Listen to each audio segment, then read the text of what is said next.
Having ascended to the 12 Apostles and firmly established that there are no strange lights within the area, we're now going to head due east to a cairn known as the Great Skirtful of Stones. Always find the time for your photo opportunities. Now I have to admit, I enjoy taking panoramic photos, and they can be quite useful. For example, I can say, right, we're heading down that way now.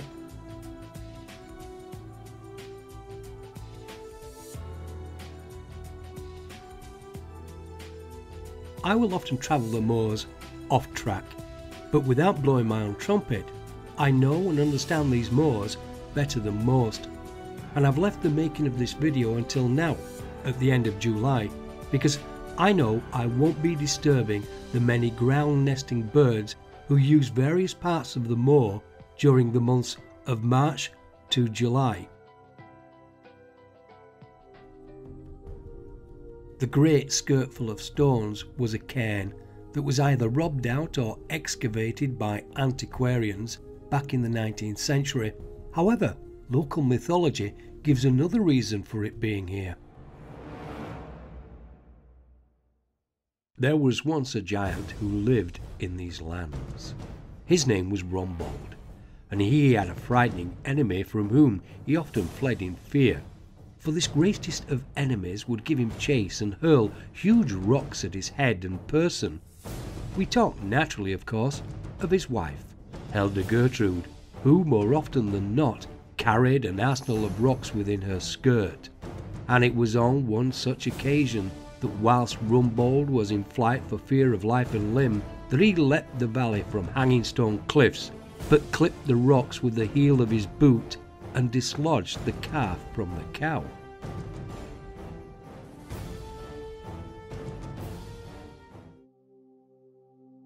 Whether placed there by Elder Gertrude or Neolithic man, the cairn would certainly have been a visible feature of the land for some miles away. For over 5,000 years, man has left his mark on the moors and continues to do so. Over 100 years ago, game bird shooting became a popular pastime with both the aristocracy and gentry. Today, Catty is strewn with lines of grouse butts. No, not these grouse butts. These grouse butts. I have nothing against the catching of wildfowl or game for the pot. It's human nature. But I am opposed to the slaughter of anything if it's done in the name of sport. Now, as I understand it, the red grouse is native to these moors, but its numbers have been artificially managed by man to the detriment of all other native fauna and flora. Well, grouse shooting on these moors has returned, and so has this style of management, although in recent decades it's been the practice to use a medicated grit to help rid the birds of an endoparasite known as threadworm. Today, the moor has become littered with these unanchored or weighted trays which are now being used to dispense this grit.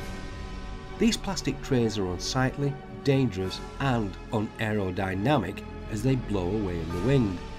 On the other hand, they would prove a more difficult flying target to hit. But on a more positive note, these grouse butts are excellent shelters when the weather turns inclement.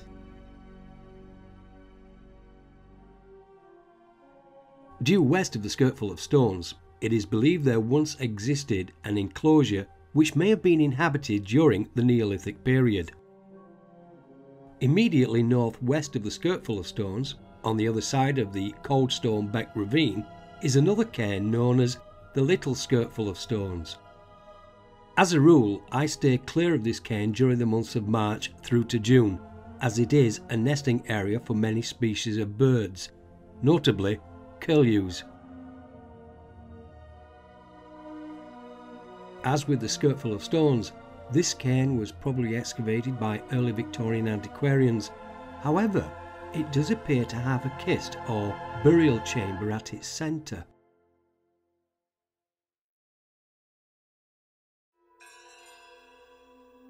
From the Little Skirtful of Stones, I'm once again heading northwest, passing Green Crag Slack and then onto Pancake Stone.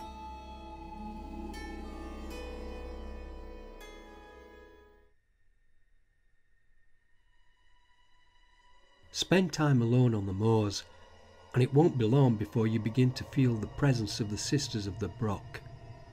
They are spirits of the earth, capricious, flirtatious, and occasionally playfully mischievous. They sing in harmony within the cosmic choir, pitch perfect to the universal rhythm. They also weave the threads of time and space into the bejeweled tapestry of past and present. And sometimes, for reasons known only to them, they shall conjure bygone moments to be once again beheld. Such scenes have been witnessed by those not so attuned, and despite the threat of ridicule and scorn, do make claims at the sightings of ghosts, ghouls, and heinous spectres in all manner of shape and form. Travel the paths of Catty with open mind, and you shall walk with the Sisters of Brock. But, and here I shall extend to you a caveat, should you happen upon an elderly gentleman seated by an open gate, weary from the gathering of berry-laden holly, bid him a warm and hearty good day. It may earn you a sprig of his holly.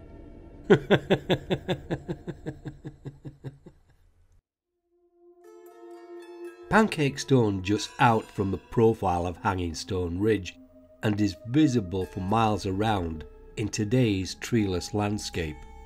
Described as a rock containing Neolithic art, had we been stood here 5,000 years ago in the clearing of a forested area, we would probably have been getting our bearings before joining the procession through the home of the gods and our ancestors. Looking at this top view of the contoured model which I've produced, we can see the exact locations of the various rocks with Neolithic art, along with cairns, enclosures and stone circles for this section of the moor.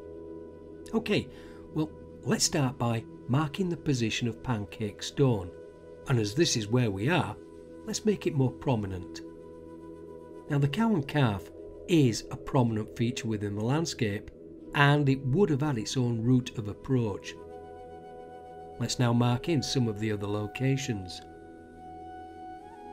Today, the moor is etched with many pathways. However, in the Neolithic time, some of these pathways may have had a ceremonial purpose, perhaps from one enclosure to another. There may also be pathways with greater significance, those leading into the areas occupied by the gods and the ancestors. Some areas are so visually imposing upon the landscape that it's hard to believe Neolithic man wouldn't have placed some religious importance upon them, such as the rock formation we call Ilkley Crags, which, as it happens, has a pathway running straight through it. So let's mark that up on our map, and as the rocks to the south are far more dominating, let's make them more prominent. Okay, so let's now remove the names, introduce a representation of Pancake Stone in its correct orientation, remove the underlying map, and now I'll leave you to examine the section of stone I've outlined. And let's not forget, we have had the advantage of an accurate Ordnance Survey map. Our Neolithic ancestors didn't. By the way, anyone fancy searching for the missing features? It would seem that upon these moors, man has an uncanny knack of placing things more or less in the right position. Now who fancies a drink and a hearty meal at the Cow and Calf Hotel?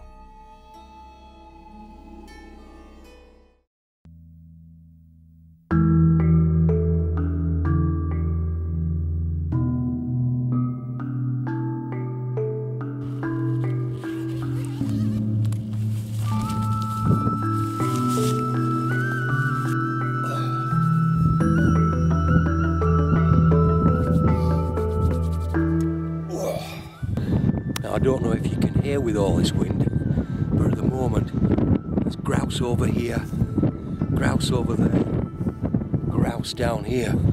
all calling to each other, saying, "Hey, is it time to get up yet?" "Yeah, it is. Get up."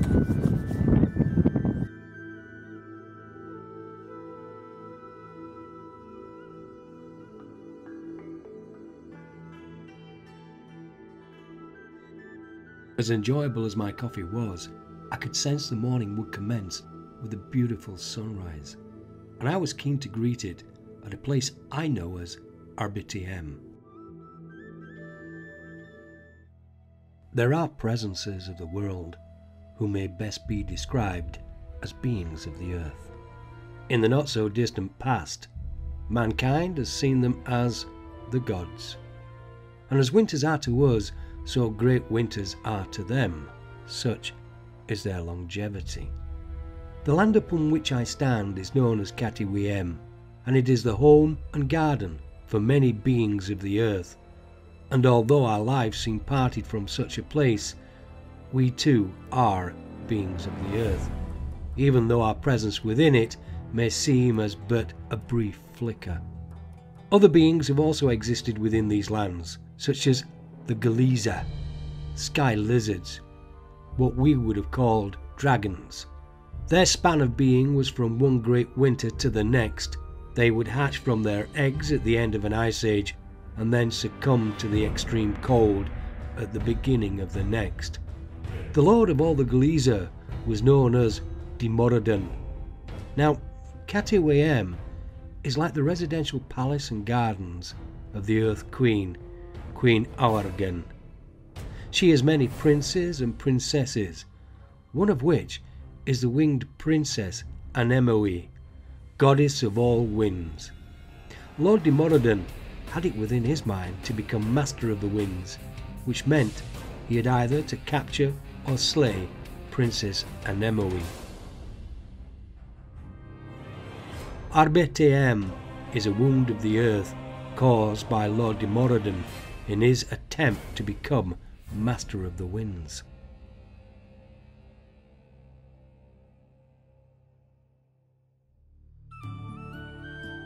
From RBTM, I'm heading southwest, then cutting due south to the Cairn of Venutius, king of the Brigantes.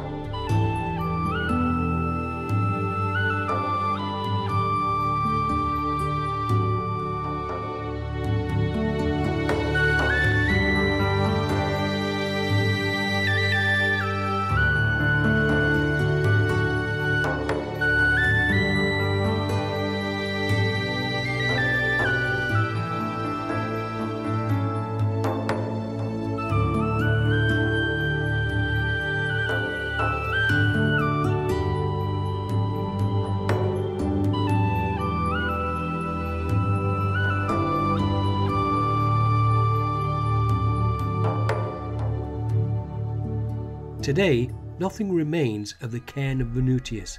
It disappeared a long time ago, but coincidentally, a modern-day triangulation pillar, a trig point, now marks its location.